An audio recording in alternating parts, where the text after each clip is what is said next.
अस्सलाम वालेकुम dear student. बहुत सारे स्टूडेंट ने रिक्वेस्ट की थी कि मैं पीएमसी पे एक पेपर बनाऊं, तो आज हम पीएमसी पे एक पेपर बनाएंगे और इसमें हम इंटर का जो सिलेबस है वो डिस्कस करेंगे। तो हम शुरू करते हैं। तो क्वेश्चन नंबर 1 है, the kinetic energy of gas may be use The kinetic theory of gas may be used to drive the expression relating the pressure P and volume V of gas to root mean square velocity of the molecule। तो आप सबको पता है कि pressure और mean square velocity के बीच में ये रिलेशन होता है।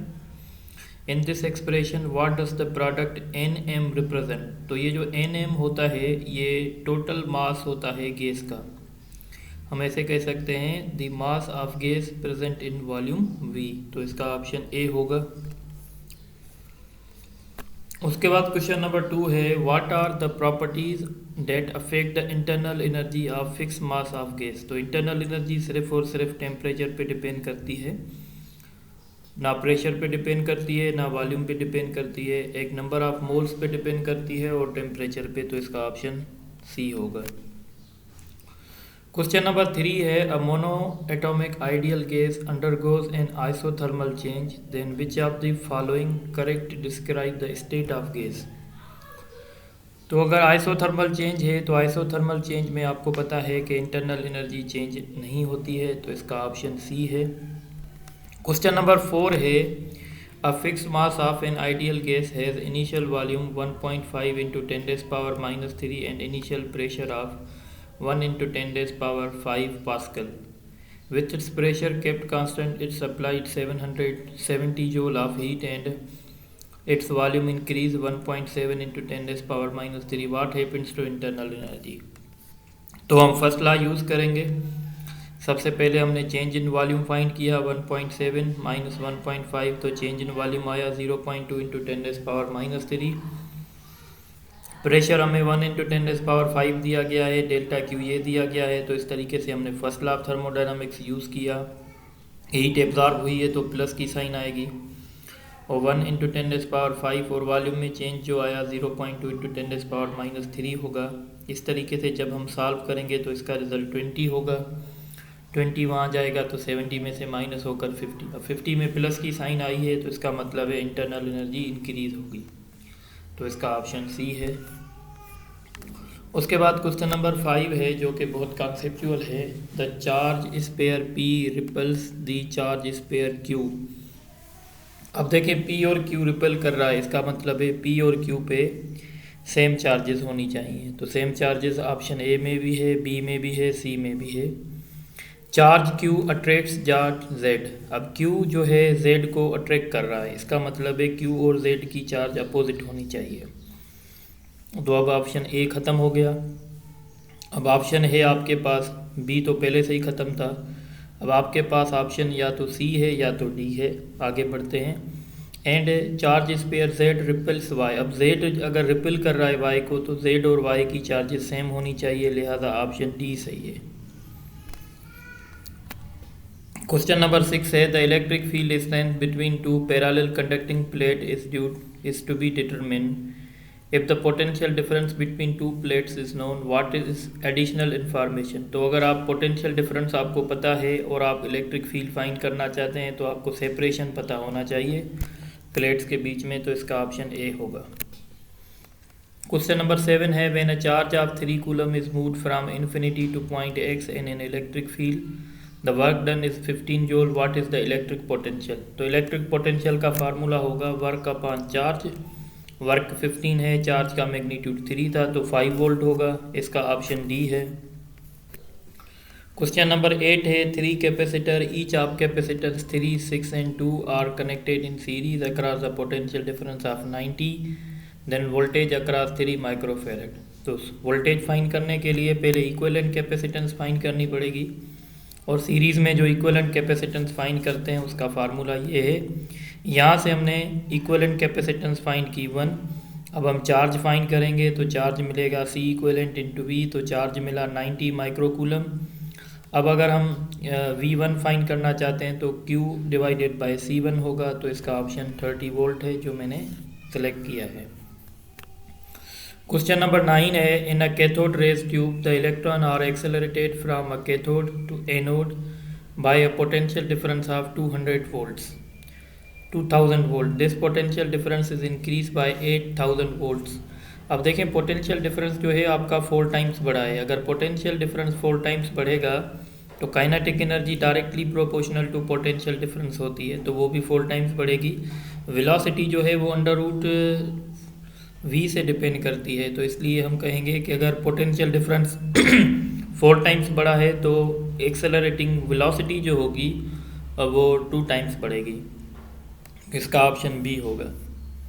उसके बाद क्वेश्चन नंबर 10 है, in a time of 50 seconds a charge of 100 coulomb flows through a light bulb rated 12 watt. During this time what is the potential difference across the bulb. तो पहले हम करंट फाइंड करेंगे। Current होता है Q upon T, तो Q है 100, T है 50, तो करंट आ गया 2। अब हम सिंपल लॉ यूज़ करेंगे, P is equal to V I. तो यहाँ से हम अगर V फाइंड करेंगे तो P अपॉन I होगा, तो ये 6 वोल्ट होगा। क्वेश्चन नंबर 11 है, in a certain calculation a potential difference is multiplied with the electric charge which of the following physical quantity could be result. तो जब हम पोटेंशियल डिफरेंस को चार्ज से मल्टीप्लाई करेंगे तो हमें इलेक्ट्रिकल एनर्जी मिलेगी, यानी एनर्जी मिलेगी। ऑप्शन इसका बी होगा। क्वेश्चन नंबर 12 है, in an electric lamp has a rating 100 watt and 220 volt when its filament heats up from room temperature to its operating temperature its resistance increase by 16 times. Which of the following is the resistance at room temperature. तो सबसे पहले हम इसकी operating resistance find करेंगे। तो इसकी operating resistance आ गई we square upon P, तो 20 इंटू 20। अब वो खुद कह रहा है क्वेश्चन में कि जब ये ऑपरेट हो रहा है तो इसकी रेजिस्टेंस 16 टाइम्स बढ़ रही है और हमें रूम टेम्परेचर की चाहिए, तो जो रेजिस्टेंस हमने फाइंड की है उसको 16 से डिवाइड कर देंगे तो 36 आ जाएगा। तो इसका ऑप्शन ए होगा। अब इसके बाद क्वेश्चन नंबर 13 है, cables of total resistance 5 ohm are used to transmit 10 kilowatt of power produced by a generator a potential difference of 10 kV. What is the power dissipation? तो पावर डेसिपेशन के लिए पहले हमें करंट फाइंड करना पड़ेगा। तो current कैसे मिलेगा, P अपॉन V से 10 एम्पियर आ गया। अब हमें पावर फाइंड करना है डेसिपेशन, तो I square R। Total resistance हमें 5 दी गई है, तो इसका ऑप्शन गलत मैंने किया है। इसका ऑप्शन सी होगा। इसको मैं हाईलाइट कर देता हूँ। उसके बाद क्वेश्चन नंबर 14 है, tesla can be written as. तो अगर हम टेस्ला को लिखना चाहते हैं तो टेस्ला हम यहाँ से लिख सकते हैं। जैसे आप जानते हैं force on current carrying conductor BIL होता है। यहाँ से अगर हम B सॉल्व करेंगे तो FIL होगा। F का यूनिट N है, I का यूनिट A है, तो Newton per ampere per metre होगा। इसका ऑप्शन सी। हम क्वेश्चन नंबर 15 करेंगे, in a region of space a charge particle experience a force only when it is in motion. What does the region enclose. तो अगर charge सिर्फ move कर रही है तो फिर फोर्स एक्सपीरियंस कर रही है, तो हम कहेंगे वहाँ पे सिर्फ मैग्नेटिक फील्ड है, क्योंकि इलेक्ट्रिक फील्ड होती तो रेस्ट में भी फोर्स लगता। क्वेश्चन नंबर 16 है, the presence of soft iron in the core of solenoid. तो सॉफ्ट आयरन कोर हम जो हैं इसलिए यूज़ करते हैं किसी भी कॉइल में, ताकि उसकी सेल्फ इंडक्शन जो है वो बढ़ जाए।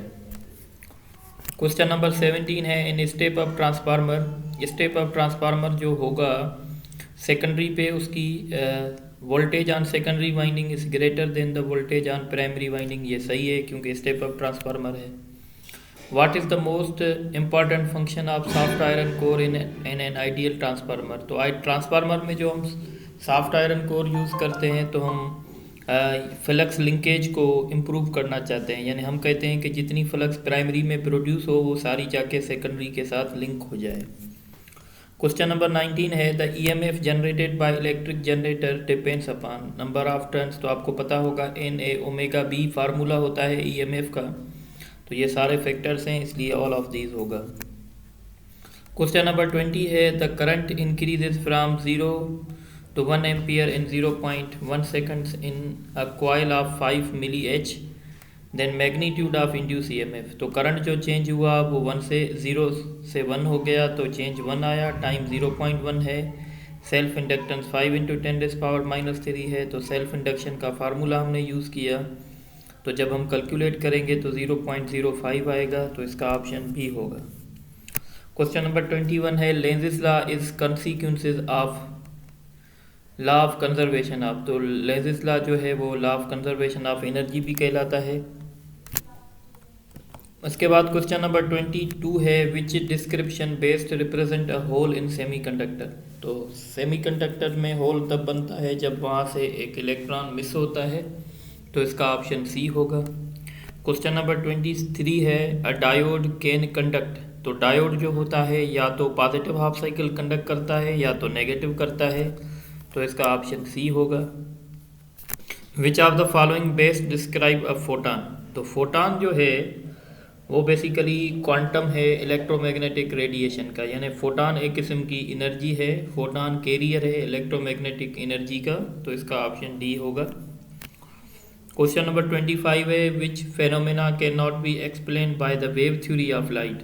तो डिफ्रैक्शन वेव थ्योरी को सपोर्ट करती है, इंटरफेरेंस भी, पोलराइजेशन भी, फोटो इलेक्ट्रिक इमिशन जो होता है वो पार्टिकल नेचर को सपोर्ट करता है। क्वेश्चन नंबर 26 है photo electrons are emitted from zinc plate when it is illuminated by ultraviolet radiation if the intensity of source of light is increase. अगर आप इंटेंसिटी बढ़ाएंगे तो नंबर ऑफ फोटो इलेक्ट्रॉन्स बढ़ेंगे, electrons की kinetic energy पे कोई फ़र्क नहीं पड़ेगा। इलेक्ट्रॉन की जो काइनेटिक एनर्जी होती है वो फ्रीक्वेंसी पे डिपेंड करती है लाइट की, और जो नंबर ऑफ फोटो इलेक्ट्रॉन्स होते हैं वो इंटेंसिटी पे डिपेंड करते हैं। तो इस एक्सपेरिमेंट में हम इंटेंसिटी बढ़ा रहे हैं, इंटेंसिटी बढ़ाने से नंबर ऑफ फोटो इलेक्ट्रॉन्स बढ़ेंगे, तो इसका ऑप्शन डी होगा। Question number 27 the particle listed below have the same de Broglie wavelength which one must have low velocity. तो अगर इन पार्टिकल्स का डी ब्रोगली वेवलेंथ सेम है तो हम कहेंगे इन सब पार्टिकल्स का मोमेंटम सेम है। तो मोमेंटम सेम है तो मोमेंटम मास और वेलोसिटी पे डिपेंड करता है, तो लिहाजा जिसका मास ज़्यादा होगा उसकी वेलोसिटी कम होनी चाहिए, तो अल्फा पार्टिकल। क्वेश्चन नंबर 28 है which of the following explain why electron microscope are able to distinguish smaller object than optical microscope. तो जितनी वेवलेंथ कम होती है उतना हम छोटा सा ऑब्जेक्ट देख सकते हैं, तो इलेक्ट्रॉन की वेवलेंथ कम होती है विजिबल लाइट से, तो इसलिए हम देख सकते हैं, तो 28 सही, 28 का डी होगा। 29 है which phenomena given below are associated with photon or charge particles. Which phenomena 5 phenomena given below are associated with photon or charged particles. Which phenomena directly demonstrate the existence of discrete electronic energy levels with atom?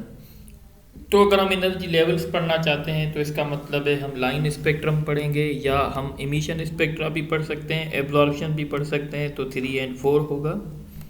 Alpha emission nucleus में involve होती है, beta emission भी nucleus में involve होती है, electron diffraction तो एक अलग फेनोमेना है, तो ऑप्शन 3 और 4 होगा। Question number 13 hydrogen atom has electron energy level given by the expression what is the energy required to excite electron from ground state to first excitation state.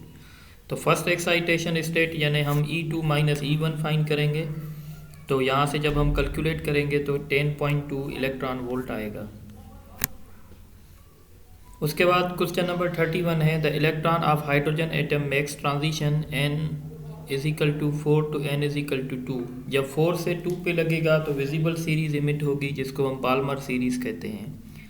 जब कहीं से भी जंप लगेगा 1 पे तो वो अल्ट्रावायलेट होगी जिसको हम लाइमन कहते हैं। इस तरह कहीं से भी जंप लगेगा 3 पे तो पी फंड होगी जो इंफ्रारेड के लिए होती है। बहरहाल इसका ऑप्शन जो है पाल्मर होगा। क्वेश्चन नंबर 32 है which of the following correctly describe a nucleon. तो न्यूक्लियन जो टर्म होती है वो हम प्रोटॉन के लिए भी यूज़ कर सकते हैं या न्यूट्रॉन के लिए भी कर सकते हैं, तो इसका ऑप्शन ए होगा। क्वेश्चन नंबर 33 है what is difference in isotopes of hydrogen that is protium, deuterium and tritium. तो इनमें जो डिफरेंस होता है आप कह सकते हैं आइसोटोप्स में वो नंबर ऑफ न्यूट्रॉन्स होते हैं। जैसे आप जानते हैं प्रोटियम में न्यूट्रॉन नहीं होता, ड्यूट्रम में एक होता है, ट्रिशियम में दो होते हैं, तो इसमें डिफरेंस जो है वो नंबर ऑफ न्यू।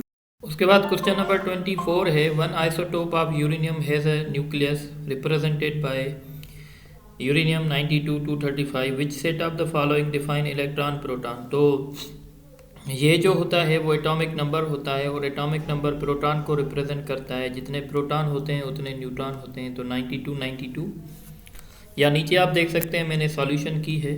और एन कैसे फाइंड करते हैं, ए माइनस जेड। ए यहाँ पे 235 है और जेड यहाँ पे 92 है, तो 143, तो इसका करेक्ट ऑप्शन डी होगा। क्वेश्चन नंबर 35 है, the radio active nucleus with excess of neutron. तो एक्सीज ऑफ न्यूट्रॉन होंगे तो इसका मतलब है न्यूट्रॉन प्रोटॉन में कन्वर्ट होने जा रहा है, तो इस केस में बीटा रेज इमिशन होंगे। क्वेश्चन नंबर 36 है, the nuclei 92 238 undergo a series of decade. अच्छा, ये बहुत इंपॉर्टेंट क्वेश्चन है। इसमें वो पहले अल्फ़ा डिके करेगा और बाद में बीटा। तो सबसे पहले अल्फ़ा, जब एक अल्फ़ा इमिशन होगी तो ये इसका जो एटॉमिक नंबर है वो 90 हो जाएगा और जो मास नंबर है वो 234 हो जाएगा। अब जब बीटा इमिशन करेगा तो 91 होगा और 234, क्योंकि बीटा इमिशन से एटॉमिक नंबर बढ़ जाता है। फिर बीटा इमिशन करेगा तो 92, फिर अल्फ़ा इमिशन करेगा तो इसका मास नंबर कम होगा, 234 से 230 होगा, 92, फिर अल्फ़ा इमिशन करेगा तो इसका जो मास है ये 226 है, इसको थोड़ा करेक्ट कर लें, और 88 होगा। अब अगर आप यहाँ देखें, अगर आप इस तस्वीर में देखें तो ये सारे आपके ऑप्शंस हो सकते हैं, सारे आपको मिल रहे हैं, सिर्फ रेडियन आपको नहीं मिल सकता, तो इसका ऑप्शन ए होगा। यहाँ पे करेक्शन कर लीजिएगा, 226 है। So there are initially N naught nuclei in radio active source after time interval of 3 half lives, what is the number of nuclei that have decayed. तो एक हाफ लाइफ के बाद हमें बचेंगे n/2, दूसरी हाफ लाइफ के बाद n/4 बचेंगे, फिर n/8 बचेंगे। अब ये बचेंगे, क्वेश्चन में कह रहा है कि कितने डिके हो गए, तो हम क्या करेंगे, 1 में से ये माइनस कर देंगे तो 7n/8 हो जाएगा। ये बचेंगे ये पूछ रहा है, ये नहीं पूछ रहा कि कितने हैं, सॉरी, ये पूछ रहा है कि कितने जो हैं डिके हो गए हैं। तो हमने जो कैलकुलेशन की है ना n/8, ये इसका मतलब है ये हमारे पास रिमेनिंग है, तो कितने डिके हो गए तो हम 1 में से माइनस करेंगे। क्वेश्चन नंबर 38 है, which of the following particle produce ionization by same mechanism. तो आपको पता है अल्फा रेज और प्रोटॉन सेम मैकेनिज्म से आयोनाइजेशन करते हैं, क्योंकि दोनों रिपल्जन से करते हैं, सारी रिपल्जन से नहीं बल्कि अट्रैक्शन से करते हैं। Question number 39, which of the following isotope can be use to treat the thyroid gland. तो ये आयोडीन होता है जो थायराइड ग्लैंड पे डिपॉजिट हो जाता है, तो हम कहते हैं ये यूज़ हो सकता है। Which of the following particle has high penetration power. तो ये न्यूट्रॉन के पास होता है, क्योंकि न्यूट्रॉन के पास कोई चार्ज नहीं होती, इसलिए इसका पेनिट्रेशन पावर हाई होता है। तो इस तरीके से मैंने ये फर्स्ट इंटर का एक्सप्लेन कर दिया। इंशाल्लाह नेक्स्ट लेक्चर में, नेक्स्ट वीडियो में हम फर्स्ट ईयर का भी एक्सप्लेन करेंगे, फिर 1-2 गेस्ट पेपर और भी हम यहाँ पे अपलोड करेंगे अपने चैनल पे। आप सबसे यही गुजारिश है कि आप इस चैनल को सब्सक्राइब भी करें और ये वीडियो अपने फ्रेंड्स में